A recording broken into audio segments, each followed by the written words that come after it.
Assalamualaikum warahmatullahi wabarakatuh. Kami dari kelompok 4 akan menjelaskan infografis yang telah kami buat tentang kelainan kromosom pada manusia anaploidi, yaitu sindrom Cray-Duket menggunakan analisis STEM, di mana sainsnya kelainan kromosom pada manusia anaploidi sindrom Cray-Duket. Teknologinya menggunakan internet untuk informasi data, menggunakan aplikasi YouTube, menggunakan aplikasi Canva untuk membuat infografis. Untuk engineeringnya, merancang pola infografis kelainan kromosom pada manusia, dan untuk matematikanya, menghitung persentase kelainan kromosom pada manusia. Untuk itu, simak penjelasan berikut ini. Sindrom Cray-Duket adalah kelainan genetik langka, karena dilesi sebagian kromosom pada kromosom 5. Namanya adalah istilah Prancis cat cry atau panggilan kucing atau tangisan kucing.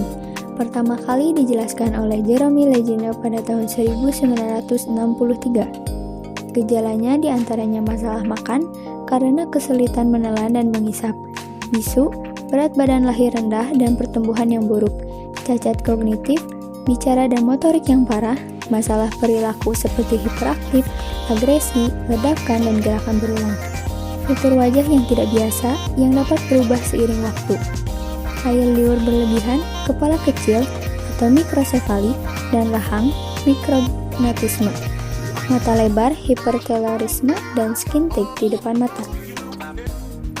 Sindrom Cray-Duket disebabkan oleh penghapusan sebagian lengan pendek kromosom nomor 5, juga disebut monosomi 5P atau monosomi parsial. Sekitar 90% kasus disebabkan oleh penghapusan de novo yang sporadis atau terjadi secara aktif. Sisanya 10-15% disebabkan oleh pemisahan yang tidak merata dari translokasi seimbang orang tua, di mana monosomi 5P sering disertai dengan bagian trisomi genom. Diagnosis didasarkan pada tangisan khas dan masalah fisik yang menyertainya. Gejala umum ini cukup mudah diamati pada bayi. Anak-anak yang terkena biasanya didiagnosis oleh dokter saat lahir. Konseling genetik dan tes genetik dapat ditawarkan kepada keluarga dengan individu yang memiliki sindrom Cray-Duket. Sebelum lahir, penghapusan daerah terkait Cray-Duket di lengan P, kromosom 5 dapat dideteksi dari sampel cairan ketuban atau fili chorionik. Dengan teknologi BACS on-base karyotipe, pembawa G bendek juga berguna. Tidak ada cara khusus untuk mengobati kondisi ini, karena kerusakan otak yang disebabkan oleh kondisi ini terjadi pada tahap awal perkembangan embrio. Perawatan intensif jarang diperlukan pada bayi dan mereka dapat dirawat di Departemen Patologi Neonatal. Anak-anak dapat dirawat dengan terapi secara fisik dan okupasi. Jika bayi mengalami kesulitan dalam hisap atau menelan, maka terapi fisik harus dimulai pada minggu-minggu pertama kehidupan. Kelainan jantung sering memerlukan koreksi bedah dan perhatian spesialis.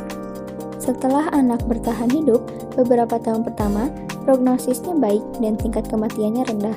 Dalam serangkaian laporan kasus, angka kematian sekitar 10%, 75% kematian terjadi dalam 3 bulan kelahiran, dan 90% dalam tahun pertama. Kondisi ini mempengaruhi sekitar 1 dari 50.000 kelahiran hidup di semua etnis, yang lebih sering terjadi pada wanita dengan rasio 4:3.